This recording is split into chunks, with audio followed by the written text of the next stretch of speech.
इस पोखरा से उस बच्चे को निकालने की मशक्कत की जा रही थी। आप देख सकते हैं यहाँ कितनी भीड़ लगी हुई है।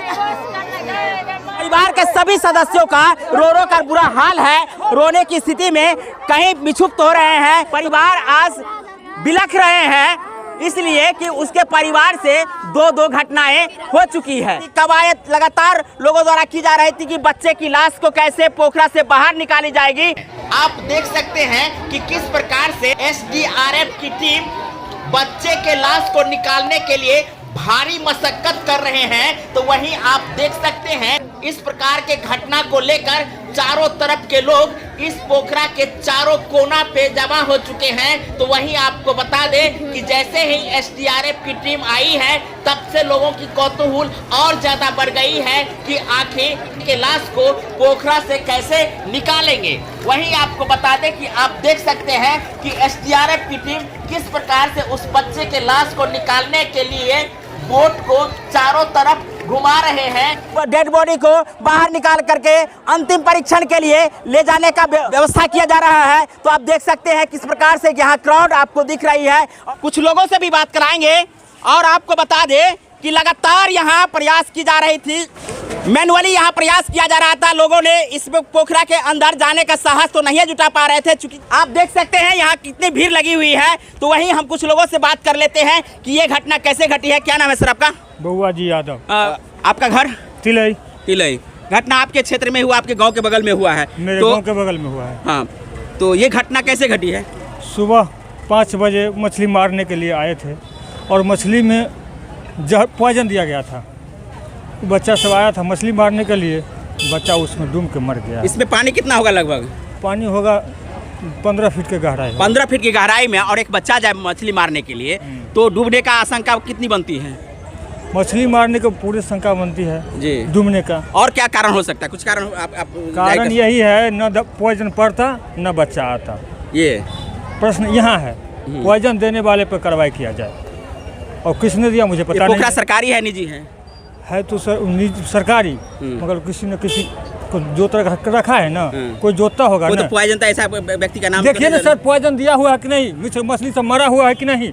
पोखरा में पॉइजन दिया गया था, पॉइजन देने के बाद मछली मरी थी और मछली मरने के दरमियान मछली पकड़ने के लिए वो लड़का इस पोखरा में जाते हैं सुबह सुबह और इस प्रकार की घटना होती है, तब जाकर के इन लोगों का भी आरोप है। और इससे पहले भी घटना हो चुकी है या पहली घटना है? इससे पहले हुआ था। इससे पहले भी हुआ था? हाँ, पहले हुआ। कब हुआ था इससे पहले? वो बहुत नाबालिग बच्चा सब था। अच्छा, 3 बच्चा था। आइए, क्या नाम है सर आपका? मेरा नाम धर्मेंद्र कुमार यादव है। क्या कहना चाहेंगे इस घटना को लेकर? मैं इस घटना को लेकर ये कहना चाहूँगा कि इससे पहले जो लॉकडाउन हुई थी ना, उस समय भी एक साथ 3 बच्चे डूब चुके थे। एक साथ 3 बच्चे? नहाने के क्रम में या किस परिस्थिति में हुई थी? बस नहाने के लिए आया, अचानक डूब गया। अचानक स्थिति में इस पोखरा की गहराई एक कारण बन सकता है या पोखरा में दवाई दी गई थी, मछली पकड़ने के लिए गया था, इसके कारण हुआ? जी नहीं, गहराई बहुत बड़ा कारण, बहुत बड़ा कारण है। देख लीजिए, आपको यहाँ लिखा हुआ है एसडीआरएफ। एसडीआरएफ का क्या फुल फॉर्म बताइए? State disaster response force. तो इन्होंने भारी मशक्कत करके इतनी बड़ी पोखरा और गहराई भी कहे तो 15 से 20 फीट की गहराई है और पानी की जो लेवल है वो जमीन तल से लगभग 15 से 20 फीट है और 15 से 20 फीट पानी जब हो तो ऐसे में ये घटना होना स्वाभाविक हो जाता है। इस बच्चे को निकालने में किस प्रकार की परेशानी, माने किस प्रकार से बच्चे को निकाले हैं? जी, हम लोग आए, उसके बाद ये बंसी जाल लगा के और हमारे लड़के उसमें मेहनत किए तो जाके निकला। बंसी जाल लगाए थे अंदर? हाँ, बंसी जाल। उसके बाद ये बोट के द्वारा। और आप लोग ट्रेंड है ना? जी जी जी। तो आप लोग का पता चल गया कि इस जगह पे होगा? हाँ, मतलब कि जैसे कि लोग बताए कि यहाँ पे डूबा है तो हम लोग अंदाजा लगा के वहाँ लोकेशन से पता लिए? जी, लोगों के आधार पे? जी, जो मतलब कि सामने देखे उनको डूबते हुए तो बताया कि यहीं डूबे हैं, तो बिल्कुल वहीं पे थे, उनको निकाल लिया। क्या नाम है आपका? सन्नी कुमार। एसडीआरएफ से आप भी हैं? जी। बहुत बड़ा काम किए हैं, सुबह से ही परेशान थे, तो ऐसे में आप लोग किस प्रकार से इस कार्य को जिम्मेदारी निभाए हैं? क्या हम लोग को पहले सूचना मिला, वहाँ से तुरंत हम लोग वहाँ से मूव कर गए। मूव करने के बाद आए तो पता चला कि मतलब पोखर में डूबा हुआ है।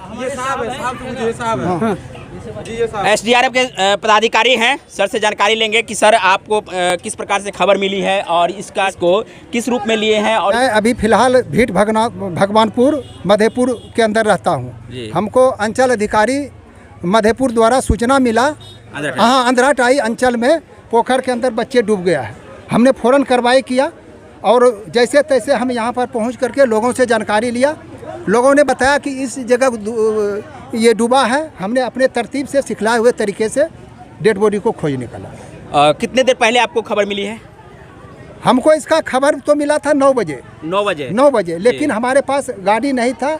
इस ब्लॉक से गाड़ी गया अंधराडिया से। अंचल मधेपुर में नहीं था क्या? नहीं, वहाँ पर ये ऐसा नियम है कि जिस ब्लॉक का काम है उसी ब्लॉक को गाड़ी भेजता है। और इमरजेंसी यदि इस प्रकार की होती तो उस ब्लॉक इमरजेंसी ऐसा होता है तो हमको जो है ना, ये जो लोकल डेड बॉडी था इसलिए इसको थोड़ा समय भी लगा सकते नहीं, कोई समय नहीं लगा। हमने जहाँ तक हुआ जल्दी से जल्दी आने का कोशिश किया और आकर के हम अपने जब देखे हम यहाँ पे आए तो बोट को काफी नचाया जा रहा था। ये हमने यहाँ पर आते ही सहयोग लिया कि ये बच्चे किस जगह डूबा है। हमको पता चला उस जगह जो है ना, हमने थोड़ा सा जो है ना मंथन किया।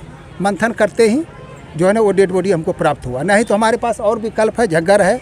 झग्गर क्या होता है? झग्गर होता है जो हमें पानी के अंदर डुबा करके और उसको खींचते हैं। जो कुआं के अंदर डुबाने वाला बाल्टी को खींचने वाला झग्गर होता है ना, सेम वही झग्गर। अच्छा, उससे वो इतनी बड़ी पोखरा है, उस पोखरा में आप बिना कोई अंदाजा नहीं रहे, पब्लिक यहाँ से आपको जानकारी नहीं दे कि यहाँ पे डेड बॉडी जो है सो होगा, तो ऐसे में आप लोग किस प्रकार से उसको रेस्क्यू करेंगे? हमारी रेस्क्यू इतनी अच्छी सिखलाई है कि हम जो है ना, अगर इस पूरे पोखर में आप नहीं भी बताएंगे ना तो हम अपने हिसाब से उसको निकाल लेंगे। समय लग सकता है? समय कुछ नहीं, जितना देर लगे, अनुभव करने में जितना देर लगे, बाकी हम अपनी सिखलाई के स्तर से डेड बॉडी को खोज लेते हैं। तो ये है एसडीआरएफ के इंस्पेक्टर साहब, उस बच्चे के डेड बॉडी को अब निकाले हैं। सुबह से भारी मशक्कत चल रही थी, लोगों में काफ़ी उहापोह थी, लोगों में काफ़ी अंदेशा थी, यहाँ काफ़ी हड़कंप भी मचा हुआ था कि उस बच्चे के लाश को कैसे निकाला जाएगा।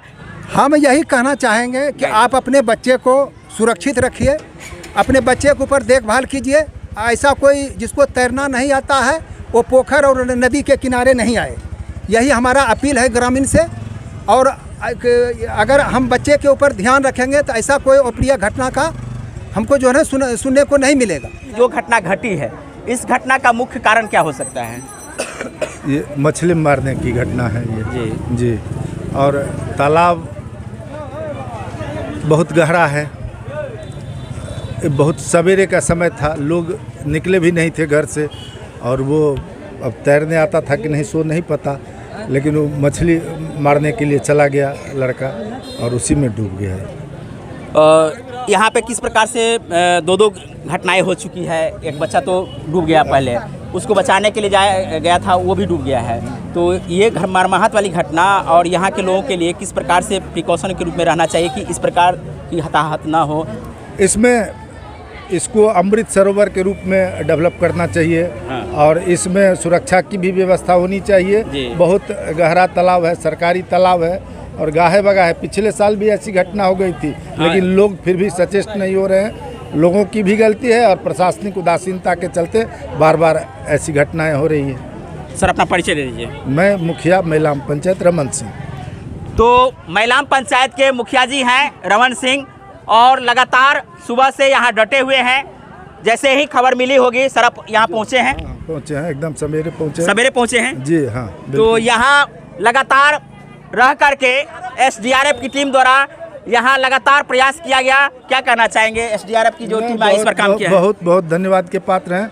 हमने उन सबों से मिलकर उनको धन्यवाद दिया है कि बहुत जल्दी उनके द्वारा हम लोग यहाँ लोकल लोगों से, लोकल गोताखोरों से बहुत देर प्रयास करवाया, लेकिन कोई सफलता नहीं मिली। इन लोगों के आने के बाद आधे घंटे में ही मैंने सब ट्रेंड गोताखोर को भेजे थे सर कि अनट्रेंड को भेज दिए थे? गांव में कहाँ से ट्रेंड गोताखोर आएगा? जो यहाँ लोग लोकल हैं उन्होंने बहुत प्रयास किया लेकिन सफलता नहीं मिली। एसडीआरएफ की टीम को बहुत बहुत धन्यवाद, जो बहुत दूर से आए और बहुत जल्दी सफलता उनको मिल गई। आइए कुछ और ग्रामीण हैं, ग्रामीण लोग हैं, उनसे बात कर लेते हैं। क्या नाम है सर आपका? रामेश्वर यादव। क्या कहना चाहेंगे इस घटना को लेकर? बहुत दुखद घटना है। हाँ, ये तो बड़ी दुखद घटना है जी।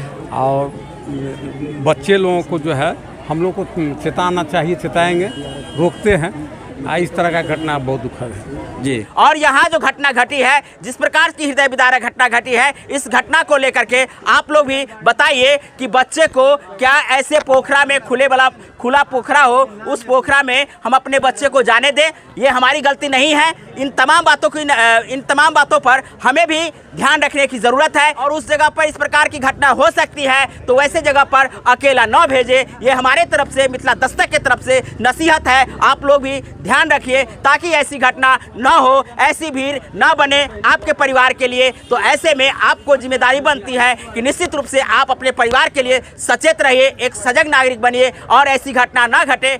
मछली मारने के लिए जहर दी रहा था। क्या नाम है आपका? राजेश्वर यादव। क्या कहना चाहिए? मैंने कारण कुछ बता रहे हैं? कारण इसमें मछली का जो जहर दिया था, वो मछली उसी कारण वो गया है पोखरा में। या तो नशा लगा या तो कुछ कारण है इसको मरने में।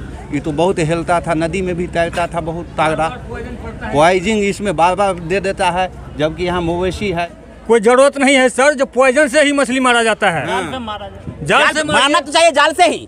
मैं उसका खंडन करना चाहता हूँ कि जो मछली मारने के लिए व्यवस्था किया गया है दवाई डाल करके, वो बहुत ही गुनाह किया है। और इसको गुनाह के रूप में जो भी सरकारी प्रावधान हो, क्योंकि पोखरा में दवाई जो डाला गया है, इसकी पुष्टि कैसे आप करिएगा बताइए? वो दवा जो दिया गया है, इसका पुष्टि तो वही है जो कि मछली तालाब से अलग गया है। प्रशासन को इसको खबर किए हैं? खबर किए हैं और इससे पहले इसको नोटिस किए, इस बात को नोटिस किए हैं प्रशासन? इससे पहले हम नहीं बोले थे। मतलब आज का जो घटना है, मैं सुबह में ही ये बात बोले हैं, जो कि ये कारण जो है, जो मछली का जो जहर दिया है पोखरा में, मवेशी भी, आदमी अगर ब्रेक नहीं लगाता तो मवेशी भी कितना खतरा होता आज। जिस प्रकार से ये बात बता रहे हैं, सोचने वाली बात है। विषय बहुत ही गंभीर है। जो यहाँ पोखरा की गहराई है, इस पोखरा में बच्चे जाएंगे तो डूबना स्वाभाविक है, क्योंकि जिस प्रकार से पोखरा की गहराई यहाँ के लोगों द्वारा बताई गई है कि 15 से 20 फीट की गहराई तक पानी है। तो ऐसे में ये कारण ये है, जो बच्चा तैरना अच्छा से जानता हो लेकिन तैरने वाला भी कभी डूबता है, ऐसा देखने को मिलता है। तो ऐसा स्थिति बना है। कारण जो भी रहा हो, ये अन्वेषण की जरूरत है, इस पर खोज करने की जरूरत है, इस पर जांच करने की जरूरत है। स्थानीय प्रशासन, आप इस जगह की जांच कीजिए कि आखिर कारण क्या है जिससे कि इस प्रकार की घटना घटी है।